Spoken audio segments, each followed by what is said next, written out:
I'm very excited. I just celebrated 7.5 months of sobriety.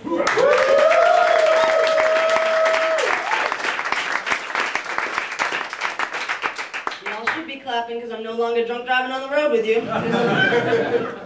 I knew I had to quit drinking because my friends were driving my car more than I was.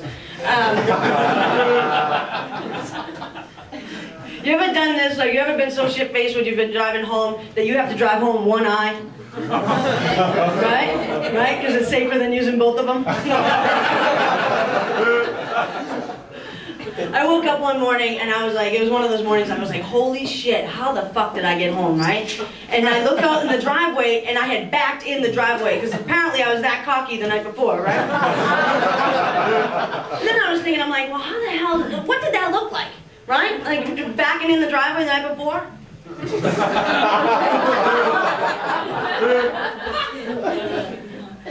2 weeks into quitting drinking, I went to AA because everybody was like, oh, if you're going to be sober, you got to go to AA. And I had already had preconceived notions about Alcoholics Anonymous before while I was drinking, so I wasn't a big fan of it, but I was like, you know what, I'll give it a shot.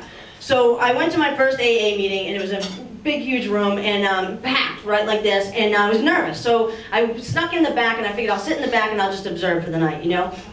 And I don't think I was there 30 seconds, and the only other dyke in the room comes running over me. So she comes over and she introduces herself. She's like, hi, I'm Marsha. And I was like, hi, I'm Amy. She goes, Amy T, I know. I've seen you on Logo. I've seen you perform in Boston a bunch of times. Oh my God, I'm a huge fan. I was like, hey, Marsha, it's Alcoholics Anonymous.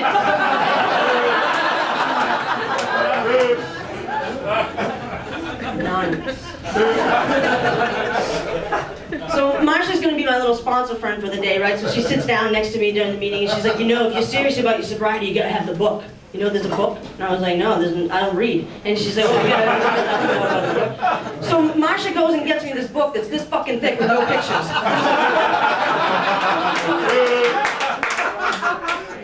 So the meeting gets over, I go home, and I'm thumbing through this book that's brand new, and I'm thinking, well, I could sell this on eBay or Amazon or something.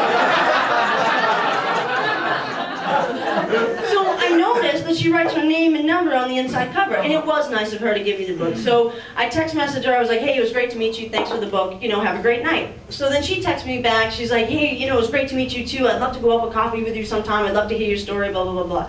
And you ever have a text message conversation with somebody when it's over, but they don't know it's over? You almost have to text like NRN, no response necessary.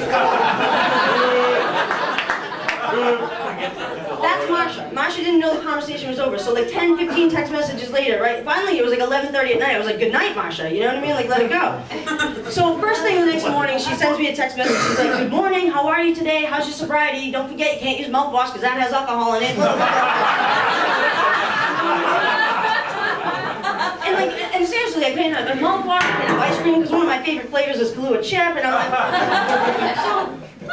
and I didn't know that. Like, and she was like all about like her sobriety, you know, like she was kind of like over sober, you know what I mean? She was like very enthusiastic about it.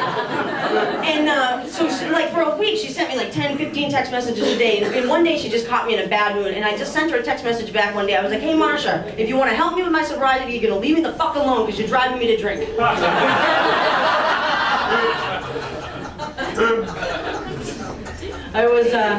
I was doing a show one time, and this woman came up to me and she's like, are you really sober? And I was like, yes. And she's like, well, I've been sober 11 years. And I was like, well, good for you, you know?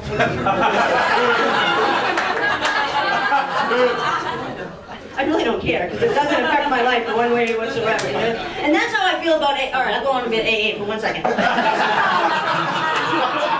what I feel like about AA. Like, you just go to a meeting, you listen to a bunch of people's fucking stories that I don't give a shit about, right? Any more than they care about mine. Like, if I'm going to tell my story, I'm going to do it on stage with a microphone and a spotlight in front of paying customers. You know what I mean?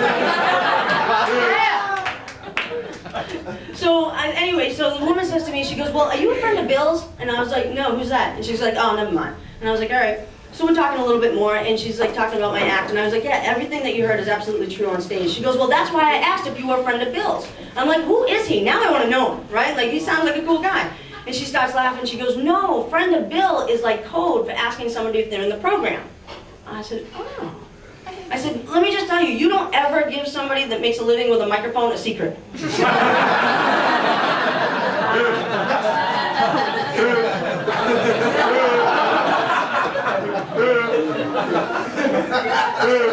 So about a month ago, my agent calls me. He's like, Amy T, I got the perfect show for you. And I'm like, oh, you do? And he's like, yeah. He goes, Women in Recovery. I'm like, perfect. Right? That's perfect for me, right? So I do that whole thing, friend to Bill. The only thing I did was I held back on the AA part a little bit. And they're not thinking any of this is funny, right? At all. They're not laughing at all. I'm like, what is your problem? Are you a friend of Marsha's too?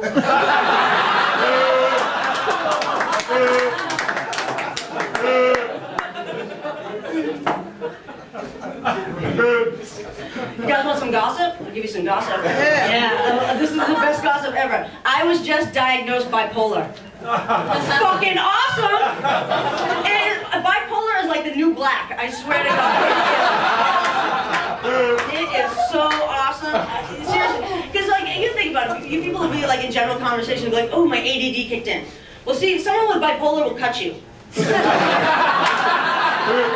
Someone with ADD will forget to cut you.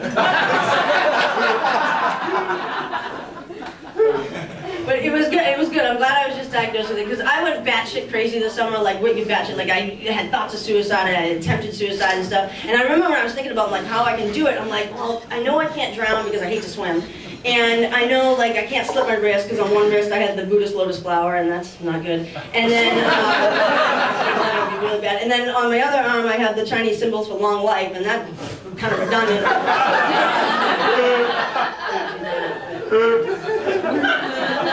Am I making you uncomfortable? No? Good. I'm not going to go crazy now up here. Anyway, I am so jacked up on lithium, I can jump start cars.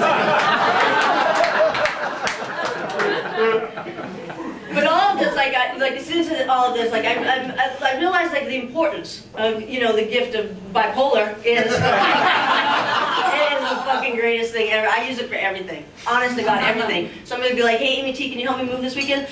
No, that could trigger a swing.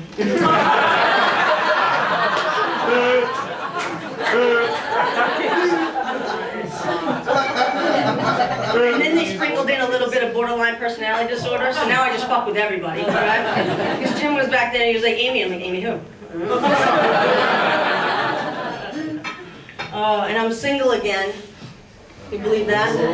Yeah, who doesn't want to be with this bipolar alcoholic? I don't know. I would think I would be a catch, because you never know what you're going to get, really. But my girlfriend broke up with me a month before I found out about it on Facebook. And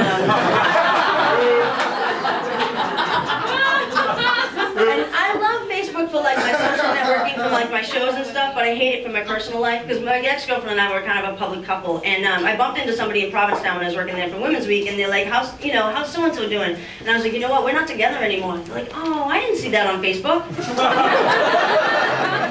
I'm like, I'm sorry I didn't create an event, invite you to my breakup, fucker. You guys had a lot of fun.